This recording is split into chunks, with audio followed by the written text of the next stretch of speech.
Joining us today at the Rockpit are Solence. Now, Solence are just days away from releasing their fifth album, their first full-length release for Better Noise Music, Angels Calling. Joining me today is frontman Markus Videsäter. There you go. Did I Good get it? Did I job. nail it? Hell yeah, Videsäter. Nice. Good job. You're like the first English speak. Did you practice that before, maybe? Maybe just a little bit, you know. Oh, I love it. I love it. I All that love sort of it. things always throw me, and it's like I'm always worried I'm going to horribly mess something up. So Dude. glad I got that right. We're All off to good. a great start. So, Yes, sir. welcome to the Rock Pit and welcome to Australia. What a great record. I've only just got the album this afternoon, obviously familiar with the first four singles, but had a quick flick through the record, and my God, what a great high energy, heavy, melodic, shredding record this is. You must be very proud of it. Thank you, sir. Yes, I am very proud. It's hard though as an artist because you rarely get time to reflect, but I think I am. Yes. I hope so. I hope I will be when it comes out, and I hope people will love it. For sure. Now, Solence formed in 2012. Some of us probably don't know the whole career. Obviously, I think the big break that you guys had was the last record, which is 2021's Deafening. Um, Yeah. tell us about the formation of the band, the vision behind the band, and I guess the journey of the band since 2012. Absolutely. I mean, 2012 is a little bit it was in high school, right? Like first year of high school. So it's a bit early, but basically the band formed there. We did a few covers in between like 2012 and 2018 or something like that. But we are songwriters and producers, all of us. So we got a little bit distracted with writing for others and learning about the industry here in Stockholm and doing some cool stuff. But we got together in 2018, I believe, and said like, God, we just want to make the childhood dream come true, right? And release an album. Like, can we get one album out? Come on, it's been 7 years. So we just said that let's not overthink it. Let's just produce. Let's write singles, one each month until it becomes an album, and then we'll release that and we'll see what happens. And turns out it was so much fun, and it got a really good traction for especially Heaven, I think, was the first kind of like song that reacted to it. And so we kind of like just rode on that wave and tried our best to keep it going and keep releasing music, and turned out to be a pretty good idea. Absolutely, and the sound has just grown through the evolution of the albums that are out there. There are so many different facets to the band, and I think Angels Calling is really a next level in the evolution. A lot of these ideas that have come to life on the record began on the Deafening, and you really just pushed the envelope on all of that. Is that something that you've always tried to do, to try and push yourself from song to song, from year to year, from era to era, if you want to look at an album as an era, I Yeah, guess? yeah, absolutely, absolutely. We're a little bit special in how we make music, I think, compared to some of the other bands in the industry. We do one song at a time. So, like, we spent maybe like 2 weeks on a song, and then we have a little bit of a break, and then we spent 2 weeks more on a song, approximately. It could be more, it could be less. But we do one piece of music all time. So, the thing we're trying to do is to make it like every song we try to make a little bit better than the last one. It could be like we learn from breakdowns, we learn from do we like that type of pre-chorus, do we like that type of lyric, do we like that type of vibe. So I think it's a very correct statement that especially from Deafening we do have all of the breakdowns and all of that that we really love there. We do have some emotional lyrics coming from Hope is a Cult. We do have a little bit from Brothers as well when it comes to like the brotherhood of stuff. So I think Angel's Calling is like a combination of everything that we've done in the past, and we just try to make it a little bit better, a little more energetic, and try to give the live situation also a big boost on that.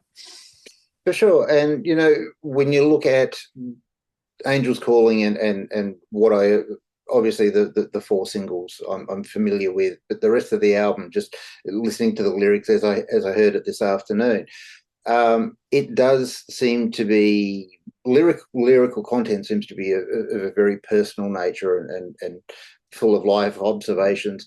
But the great thing is the positivity that I guess that shines through in a lot of it. Are you all positive people, and when it comes to writing, are these all shared experiences that you put into a song for? Yeah, I mean, we're 30 now, so I mean, there has been a lot of life in that time. So of course, there's experiences with people, and I mean, songs like "Wish You the Worst," "Where Were You." I mean, there's a lot of that. Also, like just on Angels Calling, about life in general, about your time on Earth, and what you want to do, spending it, right? But I think, yeah, I think it's personal, but it's also storytelling. It's like a combination, since we are songwriters. We do tend to come from a personal angle, but maybe shift it a little bit depending on maybe what the music needs, what the lyric needs.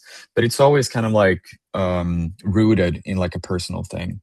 And the positivity thing, that's a paradox, because we write song, like if I would go up every morning and write like a depressive piece of music, I would be so depressed. So I think that we're not necessarily like super positive people, but what we do want to do is that we like to have fun live. We like to share energetic experiences. We're very maximum experience type of band. So what we like to do is to write the music for ourselves, right? We write the music that we need to hear, that we would want to listen to when we go to the gym in the morning, and try to get that, that conversation that you had with someone last night. Try to get that out of your head, and just listen to the music, and have a good time. So I think we write it to ourselves, to some degree, and also, yeah, I think that's it. And I mean, currently you talk about live energy. I mean, currently you're in the middle of a stint through Europe at the moment with some festivals thrown in there. Have you had a chance to run many of the Angels Calling songs in the set on this run, and what's the reaction been like live? We haven't played any. It's actually, we're playing a show in. I think we're starting with Nothing More on November 7th. So we haven't played any Angels Calling songs live yet. But we are super. It sounded great in the rehearsal though. Like it sounded awesome. So we're right in the middle of preparing everything. Fantastic. And Mm. I mean, when it comes to this sonic and this high energy, the energy of Angels Calling is the one thing that jumped at me straight away. Is Yeah, the it's super busy, catchy dude. the It's super busy. catchy Yeah. melodies that underlie it all, and then Yeah. this great vibe that comes from the record. The deafening seemed to be a little bit darker, I guess, in the undertone. When you Yeah. go out and you go to build on something and you go to make something as grand as Angels Calling is, how do you approach that from a point of view? Because it kind of shifts, I guess, a little bit of the lyrical emphasis A from hundred percent. from what you did on the deafening. Um, and it's a great, energetic vibe, and I'm so intrigued to see you guys live now. It's incredible. Um, Dude, that's such a spot on thing. Like just you saying that, that's the exact reaction we want. Because we made all of these songs during the pandemic. So we didn't even know there was like fans out there who like, so when we played our first show, that was when with Five Finger Death Punch at an arena. Like I didn't even know what a tour manager was. I didn't even know, we came in there with our little Ford Transit, and they had like huge, trucks and gear and all of that. And we don't even know where to put our XLRs. Like we were so new in the live game. So being exposed to the live music industry of rock that is so big, so huge, going to all the festivals, playing festivals, it inspired us to do something that's like bringing the Solence experience from Spotify to live, and making it as fun and exciting and energetic and crazy as possible. So that's basically what inspired everything on Angels Calling. Now you've signed to Better Noise Music, and as you mentioned, Five Finger Death Punch. I mean, you're now label mates. That's got to be a little bit of a surreal thing as Yeah. well, you know. Um, I don't even how know did who I am anymore. Yeah. how did you come to work with Better Noise Music? So coming from a songwriting background, I do have quite a few friends in Los Angeles, and a good friend of mine called Kevin Klein, he introduced me to our lawyer, who's Eric German. And Eric introduced us. Eric knows everyone, so we got a cheat code start in the game here. So he introduced us to everyone and kind of like set up everything for us, and we're so grateful and so thankful for everything they're doing for us. So yeah, I mean, we got an autobahn right into the heart of the music industry in the US. So, and then just, you know, sort of, sorry to jump a little bit. There are so many questions I have for you.